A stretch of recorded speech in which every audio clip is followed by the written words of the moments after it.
Yes, people. This is DJ SKYN. Big up to all the listeners. Big up to all the followers. We're doing something slightly different here. We're gonna do a music insight into what makes these tunes tick, what makes the listeners tick. A bit of history on this tune and what it meant for me personally as a DJ.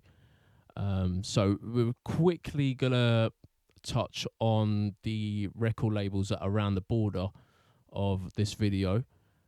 Which belong to UK garage, drum and bass, and the dubstep genres, respectfully. So first off, we're gonna go top left-hand corner, which is Locked On. They are straight garage. They were massive in the 90s.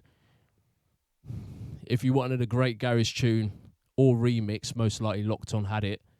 Ice Cream Records, they were garage house, in my opinion. I've got a few of their stuff, and they had a lot of garage house back in the 90s as well. Still kicking it, still killing it. But yeah, they were a massive imprint on that scene. Nervous Records, that is more so house, I would say. Garage, they had a few garage releases, but they were very underground back then. I think this was early 90s. People like Todd Edwards came off there, and they, once again, the 90s was quite a time where most of these record labels were in their own element. Then we've got Good Looking Records, and they are, well, it's from Bookham, who's drum and bass, and who dabbled in a lot of 90s intelligent and atmospheric drum and bass, which I still listen to today. I admire wholeheartedly. It's just, the genre is killer. I'm still finding out tunes from way back then.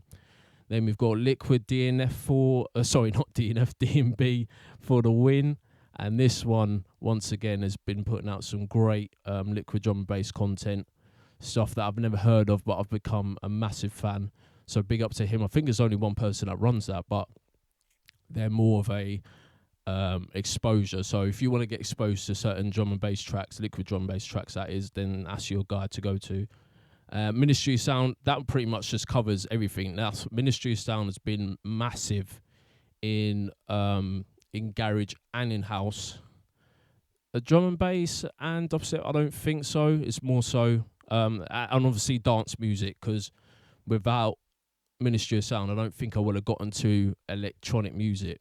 Annual 2 is still today one of the best mixed albums, I would say, from Pete Tong back in 1996. I still remember that. That got me into electronic music in general, so that's why they're on here. Temper is dubstep. They've been just releasing top quality stuff from 2005, I would say, 2005 onwards, maybe 2004, and then they've pretty much just, but most of their releases were from top end dubstep producers and artists, so big up to them. Then we're gonna go across and then up. So we're gonna go Bandcamp. That's where I get some of these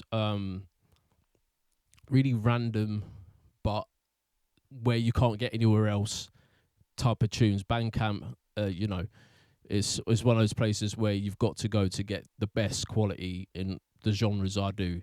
In my opinion, you've got a lot of underrated artists that are coming from there. So, and putting their tunes on there, and still to this day I'm buying up stuff on there, so big up to them.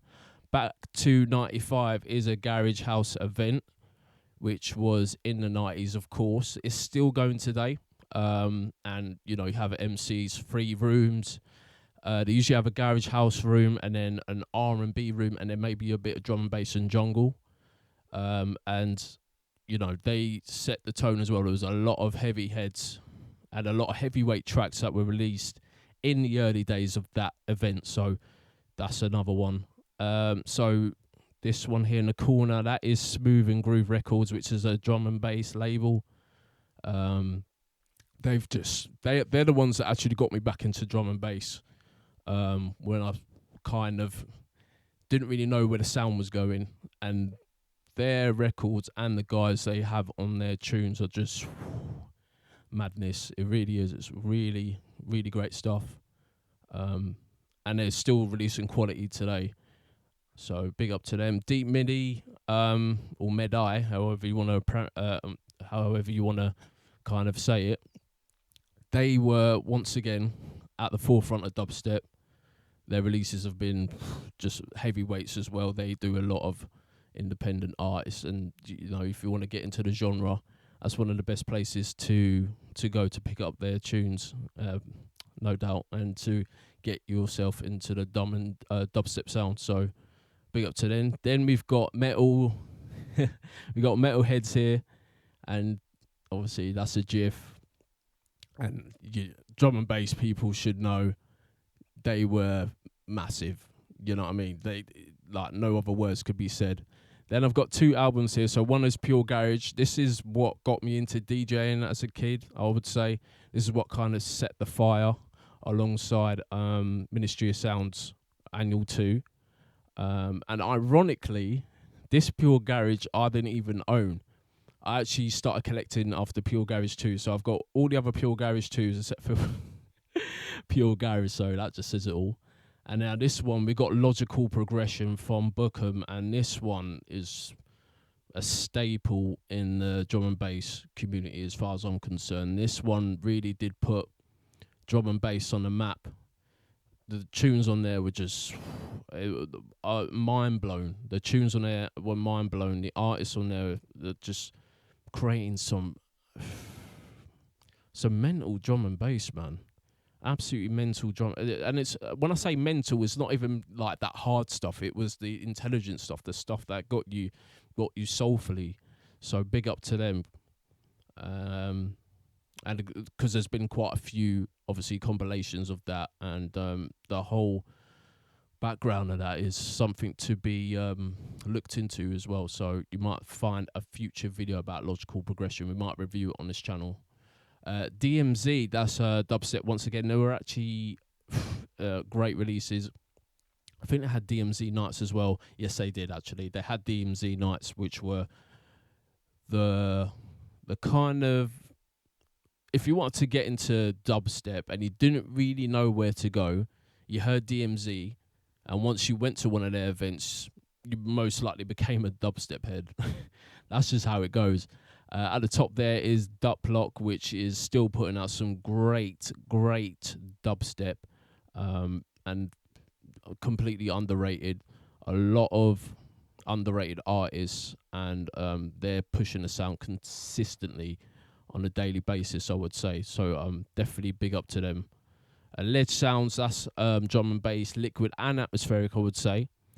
Very varied in their sounds in what they upload on that channel. You can find them on YouTube. Ledge Sounds and Liquid D&B for the win are actually on YouTube. So if you want to check their tunes out, be my guest. They have just a great catalogue of tunes, and they pushing out all these different type of artists. I think it's the most consistent across all three, I would say. Three of the genres I do. So yeah, big up to them still. DPR, that's a garage label. And Nuki, oh no, not Nuki. Oh, what's his flipping name? Noodles, that's it, Noodles. So for Noodles from Groove Chronicles, which is a garage group, underground garage group back in the day, they made this record label and started putting out some great garage, basically, and it's still going today. I still see them on my SoundCloud page releasing tunes. So yeah, they're definitely a big influence in the garage scene. White Peach Records, they release content on dubstep, their music and vinyl, and their stuff is incredible. I would say one of the best, because I've got a lot of their tunes as well from their catalogue. And even though vinyl can be pricey, they have really good prices for their records, and the artists mainly that I like, they release their stuff on White Peach Records, so big up to them. DNR Vinyl, yes. So these lot are in Croydon. This is an independent record shop, which just filters everything garage, 4x4, speed garage, two-step, and they dabble in a bit of dubstep, drum and bass, grime, but their main catalogue is UK garage. So they have been massive for me to get new garage coming through, because it is quite hard to find UK garage like that. That's not only, you know, new, but it's good quality. You know, it's good quality stuff. I can't recommend them more. They're fantastic. And now this one on the end, Burial, which was the album that started to make dubstep taken seriously. I think a lot of people, it took a lot of elements from two-step garage, but this, I think this album, and I remember getting it in 2007, this one was absolutely mental for me personally, because it just had a range of emotion, a range of different beats, and it won numerous underground records, not records, awards.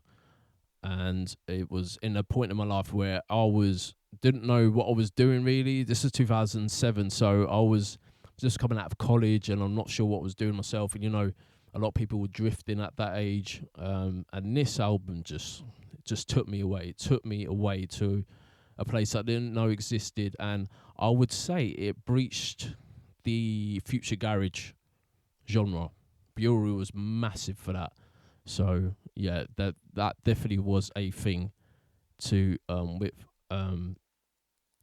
that was definitely a thing that Burial came out with, and his tunes, along with Clueless, pushed the future garage sound quite heavily, and that spawned in about 2007 to 2011, 12, because I was collecting some stuff there. And then it just took off. It's still very underground, but there was a lot of artists that jumped on the bandwagon and obviously tried to leave their imprint on the genre. So big up to them. So basically, guys, this was about what underground music needs to be from, you know, UK garage and drum and bass and dubstep. These genres have been an absolute genre to play. An absolute pleasure to play, and it's just been such a staple in my life personally, where, you know, it's very hard to kind of put into emotions what these record labels and what they've achieved, you know, what they've released throughout the years, and what impression it's had on me as not only as a DJ but as a listener, you know. And some of the stuff has just been absolutely mind blowing. Like, if I didn't have these labels, these record labels, or these albums out, I tell you, I would have been a completely different person. But thankfully, in the worst of ways. But I probably would have listened to like just straight grime or some shit. I don't know, like Dizzy Rascal 24/7 or something. But yeah, these genres are massive, and these record labels deserve their props. There's no doubt about it. So yeah, we're gonna be just doing a insight into certain tunes in my collection. Some are gonna be old, some are gonna be new, and we're just gonna do a bit of a dive to kind of analyze the, you know, the pads that are used, the bass that is used, the vocals that are used, the emotion it gives out, you know, the lack of emotion even. Some of these genres obviously love to these tap into certain traits of mine, which is why I love to DJ this stuff, and I will continue to keep DJing this stuff. So yeah, there's no doubt that that SKYN Underground music will keep playing these keep playing these genres. But yeah, it's just mind blowing seeing them all. Sometimes I look at the board and I'm like, yo, there's so much history here. There's so much that the UK scene has got to be proud of, because I tell you, we've got our kind of respect and kind of our talents. I would say it's kind of unimaginable, man. I don't think a lot of places in the UK could replicate what these record labels have put out, and yeah, just a big up to them lot, no doubt. So yeah. Anyway, next video will be MJ Cole, Sincere, The Insight, because that is my favourite UKG tune. It's top 5 at least. I would say my favourite actually. I was about to be kind of diplomatic on that, but no, this is my tune. I've even got a tattoo of Sincere So can't really hide from that. But thanks again for watching. Thanks again for getting a bit of insight into what we do on here and who we represent. And I will see you for the next video.